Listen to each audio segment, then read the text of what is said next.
Zoom nggak kedengaran suara ibu. Baik, terima kasih. Salam sehat, assalamualaikum. Pak Menkes, Pak Dirut, Ibu DJSN dan para tamu yang saya hormati, pimpinan dan teman semua. Pak Rahmat mungkin deketin, tak kedengeran? Nggak dengar ya? Oh alah, serasa dibaleni. Yang penting itu tadi pembukanya begitu, gitu aja. Teman-teman sekalian, saya nyikapi dari Pak Menkes ya. Saya jempol 2 Pak, penjelasan Bapak.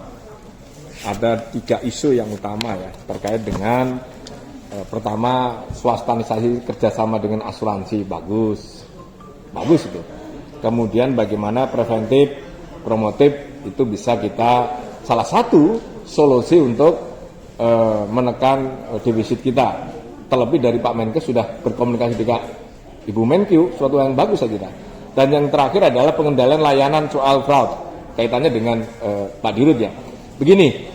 Ini suatu gagasan dan ide dasar yang sangat baik dan pasti harus kita support, dan ini menjadi salah satu concern Komisi 9 juga, kaitannya agar promotif dan preventif itu menjadi salah satu isu yang selalu kita sampaikan.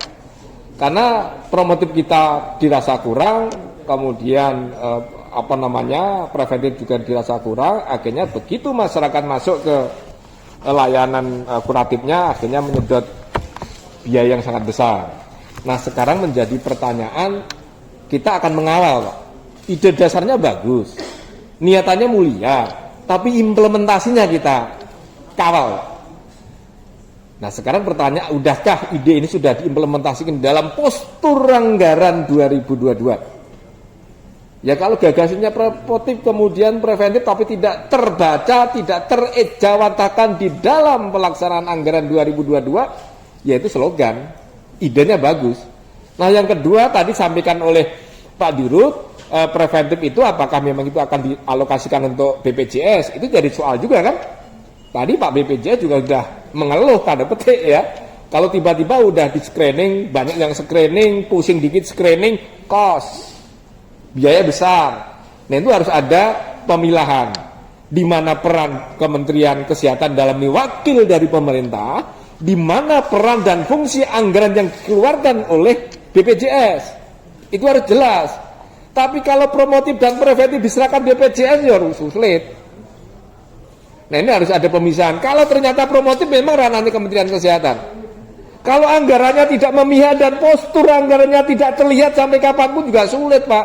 Begitu banyak tiba-tiba orang sudah sakit stadium 3, stadium 4, biayanya besar lagi. Nah untuk itu dari awal selalu begitu kita masuk ke Komisi 9, preventif dan promotif harus dikejar.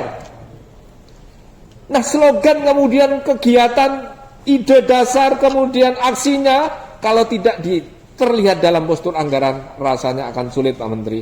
Saya apresiasi Pak Menkes sudah menyampaikan salah satu solusi untuk meminimalkan defisit adalah preventif dan promotif. Mudah-mudahan itu Bu Menko juga memberikan satu penganggaran yang cukup kepada Menteri Kesehatan.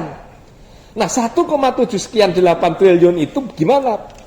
Apakah berapa budget, apakah itu hanya akan diberikan kepada postur yang ada di Kementerian Kesehatan ataukah diserahkan kepada BPJS? Nah itu harus perlu kejelasan. Tetapi kalau ide dasarnya diserahkan kepada BPJS, yaitu ya kalau menurut saya kerja keroyokan ya. Kerja keroyokan di mana tugas pokok dan fungsinya preventif itu promotifnya di Kementerian Kesehatan, perkuat. Apakah itu banyak sosialisasi, banyak kampanye, banyak edukasi pada warga, salah satu solusi. Tetapi harus terlihat di dalam postur anggaran. Kalau tidak, sulit Pak Menteri, mohon maaf. Makanya saya setuju sekali, tinggal nanti Komisi 9 akan mengawal bahwa ide dasar preventif dan promotif menjadi salah satu solusi untuk meminimalkan defisit ada di BPJS Kesehatan. Satu. Yang kedua, saya ingin penjelasan lebih gamblang Pak Menteri.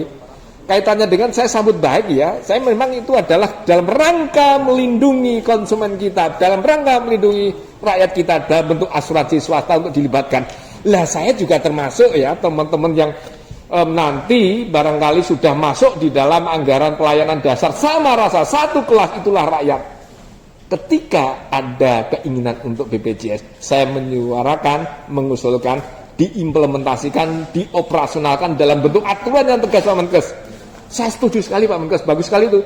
Kalau kombinasi asuransi swasta dengan BPJS, ya jangan sampai double dong. Kita bayar double kepada swasta itu double, kemudian yang lain membayar BPJS, ya itu. Nah, tinggal kita akan mengawal dan saya sambut baik terhadap ide yang sangat bagus ini. Melibatkan asuransi swasta, jangan sampai terjadi double. Yang dirugikan rakyat juga, gitu ya. Itu yang kedua. Nah, yang ketiga kepada Pak Dirut. Saya beberapa waktu lalu nongkrong tanda petik, Pak. Diskusi dengan salah satu direksi rumah sakit. Tidak nyangka saya tiba-tiba menyimpulkan, Pak, saya ada keuntungan luar biasa, Pak, dari pengadaan obat. Pengadaan dari BPJS. Otak pikiran saya berpikir, lah kok pengadaan BPJS obat yang dibiayai oleh BPJS kok masih ada untung gitu loh. Itu kan fraud. Rumah sakit swasta mengadakan obat kemudian dapat untung dari, kan sudah dibayar oleh BPJS, masih ada keuntungan itu loh. Hati saya nggak tega itu Pak. Saya nggak mungkin dikejar rumah sakit mana, nggak akan mungkin. Saya akan sampaikan. Tetapi ini adalah salah satu fraud. Sebenarnya fraud itu saya nggak suka ngomong fraud di bahasa Inggris itu. Tapi itulah kenyataannya. Kecurangan-kecurangan rumah sakit itu menjadi banyak. Bahkan beberapa kali 2 bulan, Pak, fraud itu kan sudah rahasia umum gitu loh. Kerjasama dengan BPJS kan untungnya kecil sekali. Kalau nggak fraud kami dapat untung dari mana? Waduh, Masya Allah. Kalau nggak fraud dapat mana dari keuntungan? Tapi faktanya itu suara direksi loh Pak. Direktur rumah sakit.